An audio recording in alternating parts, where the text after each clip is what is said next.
Hello, my fellow Americans. Got my notes. Today is February 13th, 2025, and this is a quiet rage. I dropped my pen. First of all, so last week's episode went absolute bananas. Over 1,600 views as of 20 minutes ago when I last checked. So that's pretty cool. And I have to give a shout out to my second cousin, once removed, Sonia. She got it started. She shared it, and then other people watched it, and then some of them shared it. So thank you to cousin Sonia. I have no... This video is probably going to get like 23 views. But that's fine. I'm going to keep on keeping on anyway. So I have to talk about current events. And I was going to say the most depressing of which would be, but that's not right, because it's like drinking from a fire hose of depressing headlines. I mean, the cabinet picks that have been confirmed are just staggeringly bad. I mean, we have as our top spy a woman who thought that Bashar al-Assad was just an ophthalmologist who happened to, come into some influence. Well, he was a murderous dictator of Syria. But the most recent one, Robert F. Kennedy Jr. was confirmed to be the head of Health and Human Services. The irony is just mind-blowing. Why do I say that? I mean, the man sawed the head off a whale and tied it to the roof of his car, and blood it came into the car where his children were. That was years ago. Let's talk about 2019. Not that long ago at all, when he was a part of an organization called the Children's Health Defense. This man directly contributed to the deaths of 83 people, at least 83 people, in Samoa. Now, how did he do that? I'm being hyperbolic, right? No. I'm going to put a link, as I always do, to the article that I'm talking about here. As a direct result of him going physically to Samoa and giving some speeches and doing some events with people in Samoa, he helped to sow distrust through misinformation about the efficacy of vaccines. Now, it is worth noting, and it says so in this article, in 2018, part of what started this is that 2 children tragically died after getting their MMR vaccine. Why did they die? They died because 2 nurses improperly mixed the vaccines with a muscle relaxant instead of water, which I guess is the procedure you're supposed to do. I don't... and the nurses were sentenced to 5 years in prison for manslaughter for that. Well, as vaccine... what's the word? Looney Tunes will love to do, they'll take something like that, an isolated case, and blow it way out of proportion. Is that a horrific thing that those 2 children died? Yes, absolutely. That's terrible. but it was the improper administration of the vaccine that killed them. It wasn't the vaccine itself. But vaccine deniers, that's what I was looking for. They will avoid and ignore the context and go straight for vaccines are bad, they kill people. So yeah, the head of our Health and Human Services now, he was sworn in today, is a man that was directly responsible for numerous people dying. The vaccination rate dropped significantly, and he helped to make sure that it continued. There was a measles outbreak in 2019, and that's what killed 83 people. 87% of the reported deaths were children younger than 5 years old. He did that. In a country, by the way, which had, in 2019, according to the Google machine, had a population of only 211,905 people. He was responsible for 83 people dying. 5,707 measles cases and 83 deaths out of those. So not a small thing. And yeah, that guy's going to be in charge of health and human services. Great. Well done, MAGA. Sorry, I didn't silence my phone before I got started. So, as always, what can we do? Well, the theme for today about what we can do is be informed.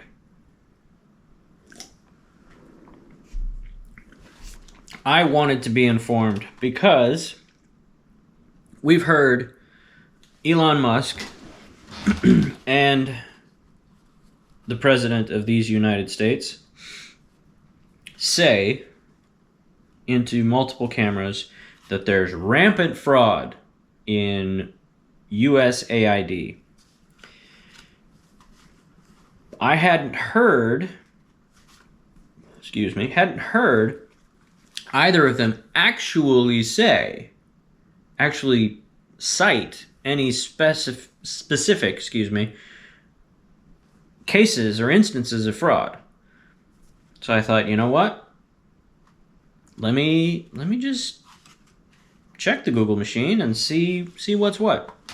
So I just Googled USAID fraud. And one of the first links that came up was actually a link to whitehouse.gov, the official website of the White House. And I thought, I was going to look elsewhere, but I thought, actually,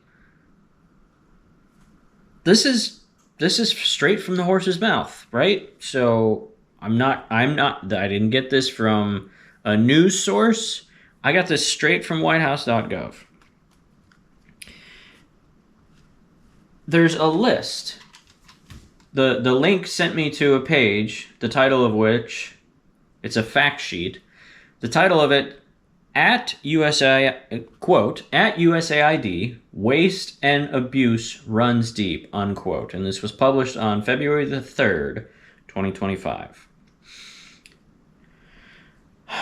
And it says, for decades, USAID has been unaccountable to taxpayers as it funnels massive amounts, blah, blah, blah, blah, blah.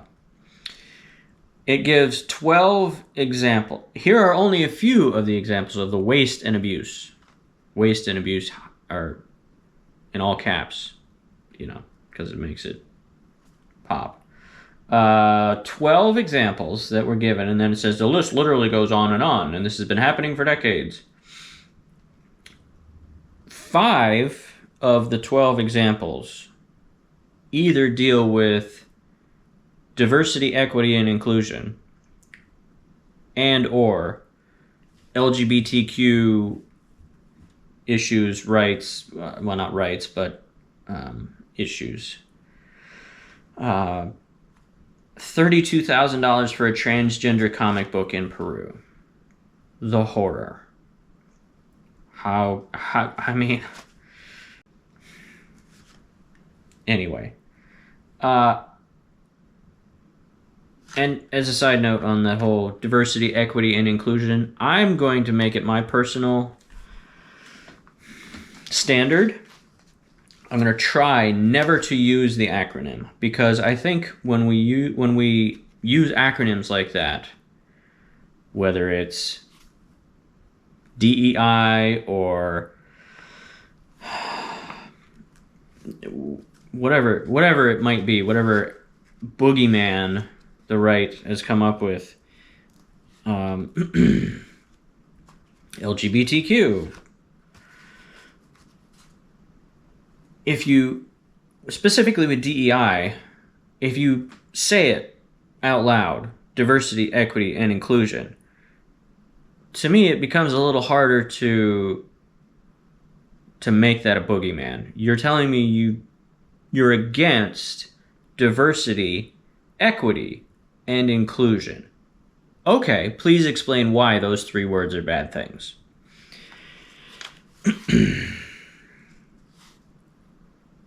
And by the way, it's never been about just hiring black people or just hiring brown people or Asian people or insert minority here. The point of diversity, equity, and inclusion is that if you have a job opening, for example, and you have 3 candidates that are straight white guys, and you have 3 candidates that are black, and you have 3 candidates that are Latino, Latinx, Latina, however, I don't know. Mexican. Just say they're Mexican. 3 Mexican candidates. If all 3 of those straight white men are the most qualified people for the job, then they should get the jobs, those 3 jobs. But if one of those black people, if one of those Mexican people, if somebody that's gay or transgender is more qualified than the 3rd white guy, he doesn't get the job. The more qualified minority person should get that job. That's all that it means. It doesn't mean that we only hire minorities. It's that we hire the most qualified person for the job. And there are people that complain about, well, we've got all these awards for the, Black Engineer of the Year. Not sure why I mentioned that. Why isn't there White Engineer of the Year? Well, because for a long time in this country, you could only really be an engineer if you were a straight, well, not necessarily straight, but if you were a passing white male. Minorities, including women, were actively held out of STEM education. So we're trying to course correct. We're trying to encourage, not demand, not insist that minorities and attend these courses and get recognized in these ways. It's to encourage more participation, because if you, the old saying, if you can see someone, if you can see it, you can be it, right? So if some young black kid sees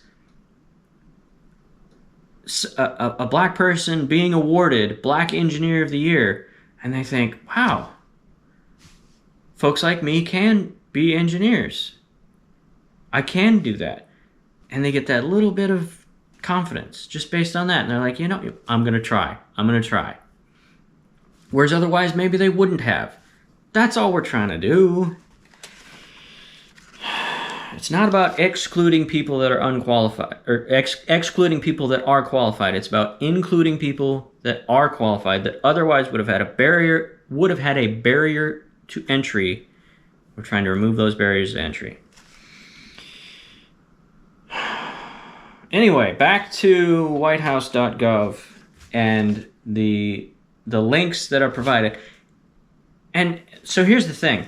I'm a reasonably internet savvy elder millennial. I grew up with the internet, like at the same time as the internet. Not like children today who grew up with the internet already there. I grew up with the internet. So let's peruse some of these links.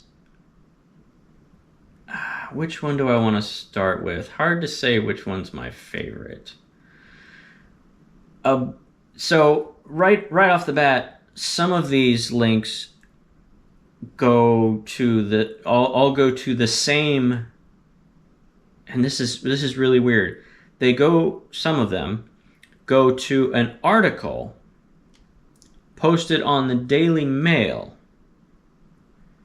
on February. Sorry, no, that's today's date at the top. Never mind. I don't know when it was posted. January 31st, that's when it was posted.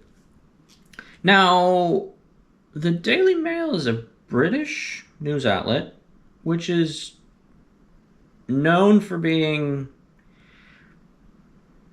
sensational. It doesn't have, like, it's... The Daily Mail is not known for its journalistic excellence. And I'm not saying that anything in this article is untrue. I'm just saying, like, why is whitehouse.gov linking to a Daily Mail article? Anyway, and it runs through, you know, all these terrible, horrible things that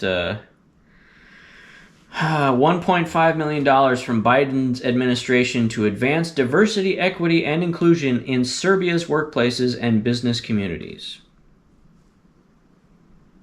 What could possibly be wrong with trying to help a country that has, let's charitably say, more backwards ideas, maybe?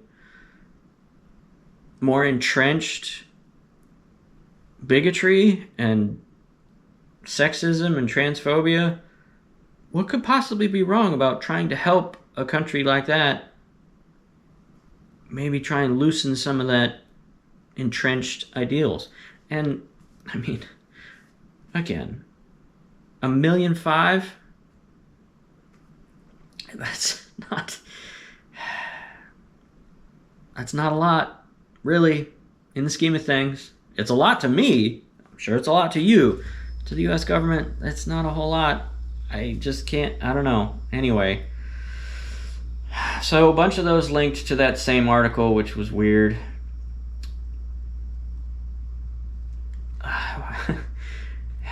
One of them talks about U.S. taxpayer funds helping irrigate, fertilize Afghan opium funding. Funding Taliban. That U.S. taxpayer funds helping irrigate, fertilize Afghan opium funding Taliban. That's an awkward headline. But I scrolled down a little, you know, I read it, and as I'm scrolling down, I get to the real crux of the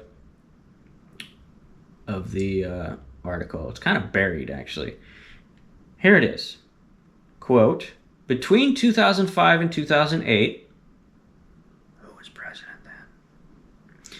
the U.S. Agency for International Development, USAID, devoted at least $330 million in funding to failed ADP projects intended to deter farmers and traffickers from cultivating and trafficking opium. That didn't work. It actually did go to funding opium. And the Obama administration shut that down. So that's not happening anymore.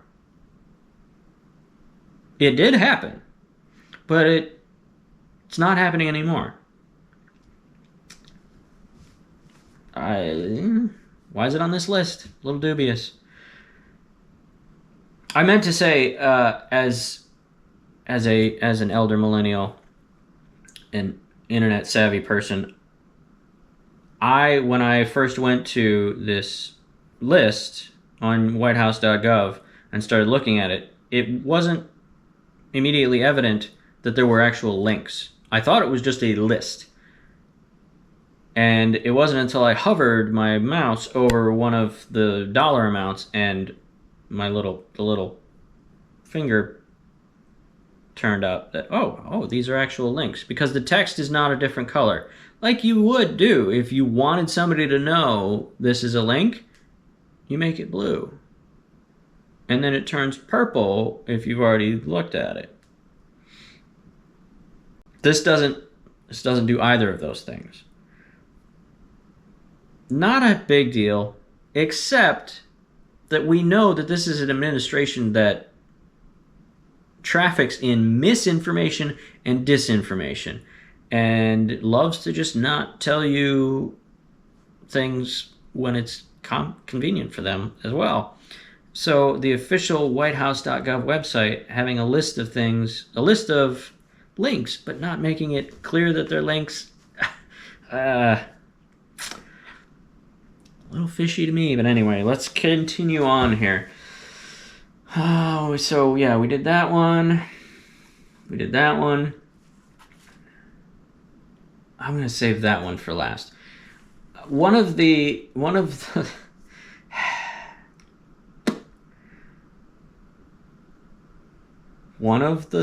items on the list, I'll read it to you directly.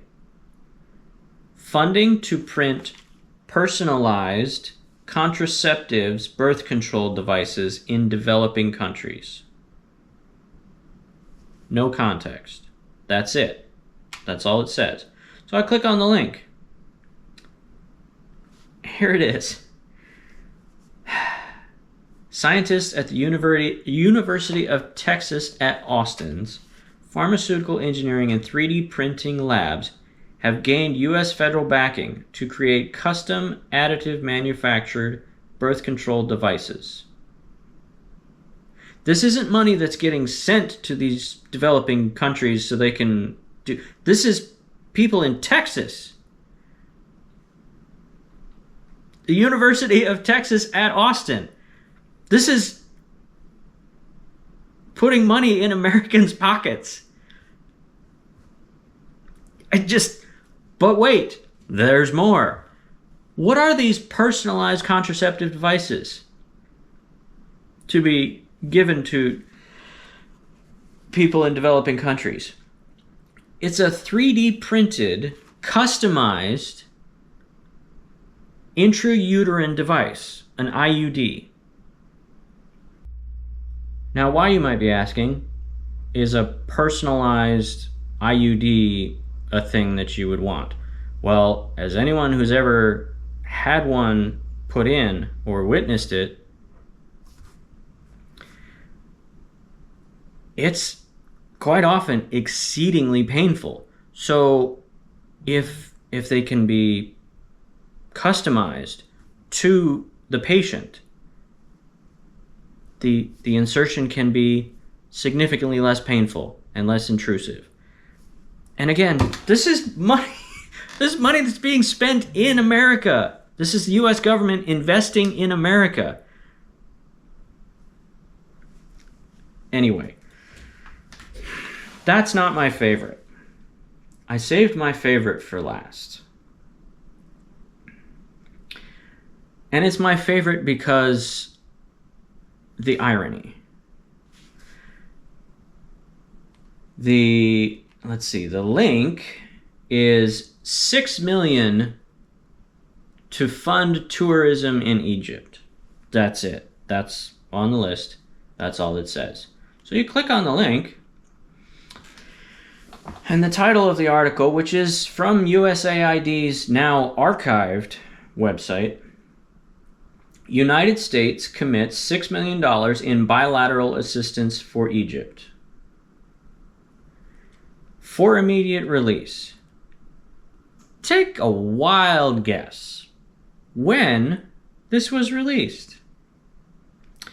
If you guessed Monday, December 16th, 2019, during the Trump #1 administration, that's when this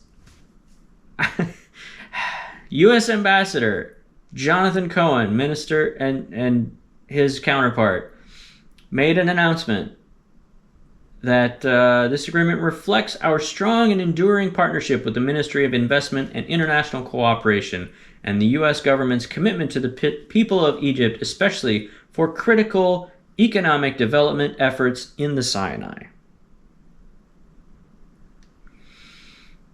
To support a 4-decade partnership between the American and the Egyptian people to bolster self-reliance, foster stability, promote economic growth, and reduce poverty. USAID's program in Egypt, totaling over $30 billion since 1978, promotes a healthy, educated, and employed population.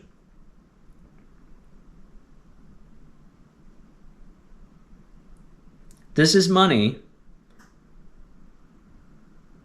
I think, well spent, trying to maintain a country that has, in the past, had some rocky times, trying to keep things stable. Because when people have education, when people have education, they can get jobs. When people have jobs, they make money, and they reinvest in their community, and they raise children that are healthier. And then those children can concentrate on their education instead of worrying about being hungry. This was during Trump's presidency, 45. And it's an example of fraud. I mean, this $6 million, which I just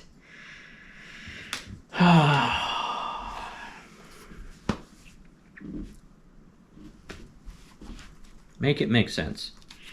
No, don't. Never mind. That's, yeah. That's all I've got for you this week, except that I am going to also include a link to a Substack article explaining what we saw during the Kendrik Lamar halftime show of the Super Bowl. It's written by a black person who understands the references and the culture and the songs and all that. So I'm going to include that link so that we can, if we want, we can try and educate those ignorant people who think that every halftime show should be tailored exactly to them, who don't understand that this guy's multi-Grammy winning artist, a Pulitzer Prize winning artist, and had the #1 song of the summer in 2024. Like, if you're in charge of the Super Bowl halftime show and you don't try to get the guy who had the most popular song in the country the previous summer, you're kind of fucking up. Anyway, not every halftime show is made for people who look like this. I'm not mad about it. Neither should you be. So I'm going to include that link so that we can all have a little more knowledge about the culture in which we live, even if we're not full participants in it, even if it's not tailored specifically for you, and then we can share with people who are hopefully genuinely trying to learn and not live in their ignorance. As always, keep your powder dry, and if you feel the same way I do, keep that quiet rage. Good night, America.